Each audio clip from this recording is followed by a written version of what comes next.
Selamat malam para pendengar setia di seluruh Indonesia di Dongeng Aki Rukmah.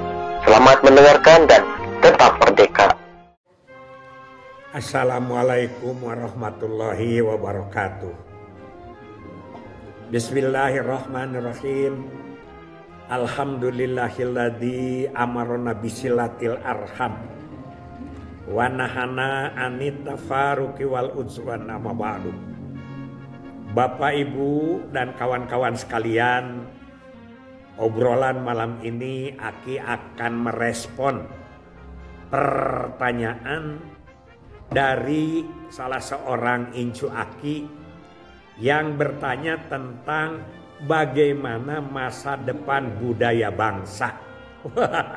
Bagus sekali ya pertanyaannya. Ki, bagaimana perkembangan budaya bangsa menurut Aki setelah derasnya budaya asing masuk ke Indonesia, khususnya yang berkaitan dengan budaya Sunda yang Aki perjuangkan atau pertahankan. Begini, sekali lagi bahwa budaya itu usikna budi jeung daya. Jadi lebih cenderung kepada karakter, ciri orang itu. Bagaimana ngedip, bagaimana cara jalan, bagaimana ketawa, itu berbedanya di situ adalah budaya. Usikna budi jeung daya. Apabila budaya itu sudah menjadi kebiasaan kelompok atau bangsa, itu disebutnya kebudayaan. Yaitu kebudayaan itu hasil karya cipta. Jadi yang disebut dengan pancakarya begitu ya. Budi, cipta, rasa, karsa, dan karya. Itu yang kelima. Nah, perkembangannya itu akan tergantung daripada hati. Yang tidak rubah itu adalah karakter.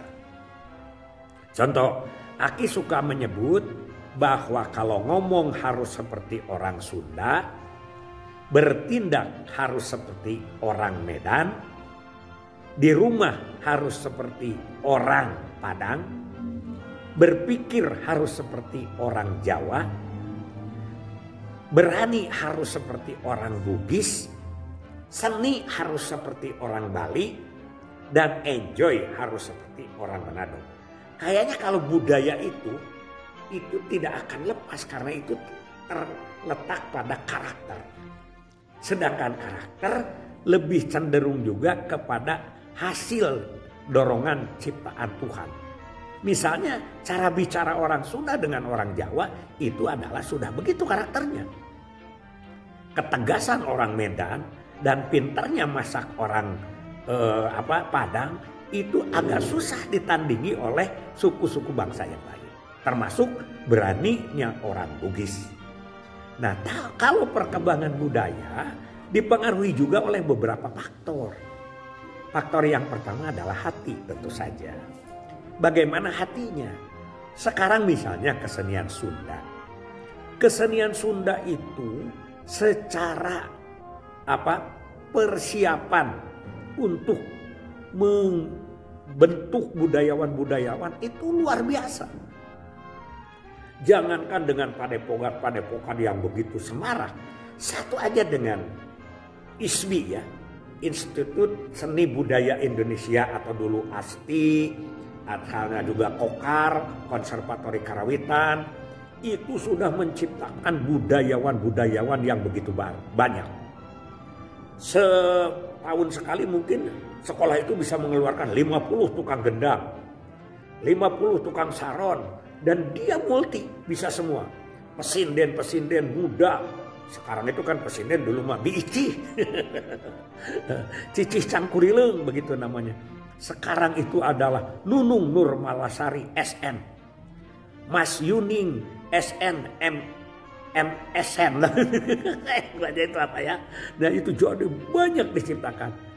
Tapi sekarang apakah dipergunakan oleh siapa? Oleh masyarakat dan oleh pemerintah. Oleh pemerintah harus tetap dipromosikan, harus tetap dibina, harus tetap dipentaskan. Masyarakat sekarang tidak memilih budaya Sunda yang begitu rumit. Ya, misalnya gamelan. paling sedikit kan sekarang harganya 100 juta lah katakanlah begitu. Nanggap wayang. Itu tidak banyak orang. Jangankan yang tidak mampu dengan 100 juta. Yang mampu pun belum tentu memakai itu. Karena apa? Karena belum tentu senang. Begitu. Dipengaruhi jadi oleh ekonomi, oleh kesenangan, budaya itu ya. Kedua dipengaruhi oleh barat. Ya, oleh barat, asimilasi. Nah, Kang Edi Purnomo menceritakan harus budaya itu harus asimilasi. Oke.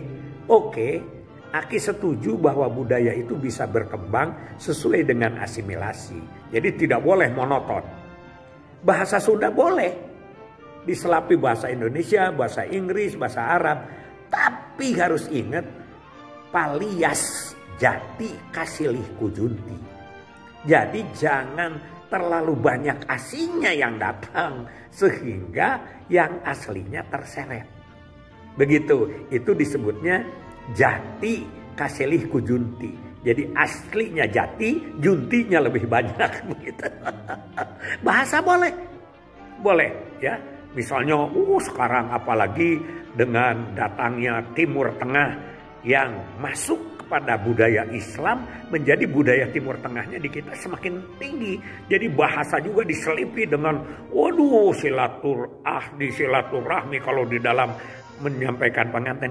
Jadi bahasa kitanya yang terseret gitu. Jadi sekali lagi kalau kita mau mempertahankan budaya, pertama adalah kita harus paham budaya kita sendiri.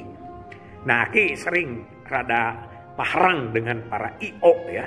IO, event organizer di perkawinan. Karena mereka itu menjadi event organizer Sunda tapi tidak paham terhadap budaya Sunda. Sehingga banyak yang hilang. Apalagi rasa memiliki dan mempertahankan. Ngerti juga enggak gitu. Ya. Apa yang harus dilakukan sehingga merusak tatanan. Yang penting buat dia itu dapat duit aja gitu. Ada juga sih 1-2. Misalnya kecil. Itu di daerah-daerah yang pertemuannya antara orang Sunda dengan orang Sunda dalam satu kecamatan lah begitu. Ya, dalam satu kecamatan dia mengantar atau menjadi moderator atau menjadi protokol dalam bahasa Indonesia. Itu yang nggak lucu. Itu yang nggak lucu, ya.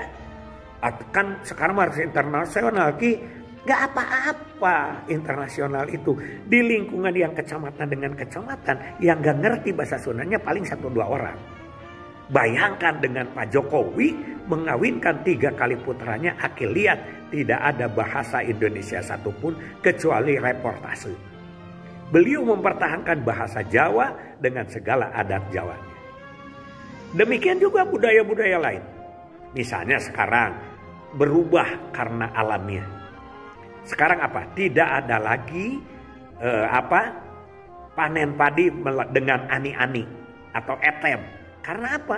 Karena tidak ada pareranggeyannya. Sehingga tidak ada yang disebut mangkek. Apa itu mangkek? Nah, mangkek itu nggak geges. Apa itu nggak geges? Diikat. Kan untuk disimpan ke leit itu, padi itu kan. Tapi kan sekarang sudah gabah. Gabah mah tinggal di karungan saja. Begitu ya. Nah itulah yang disebut dengan mempertahankan budaya. Insya Allah bakal lebih bagus kalau budaya itu berasimilasi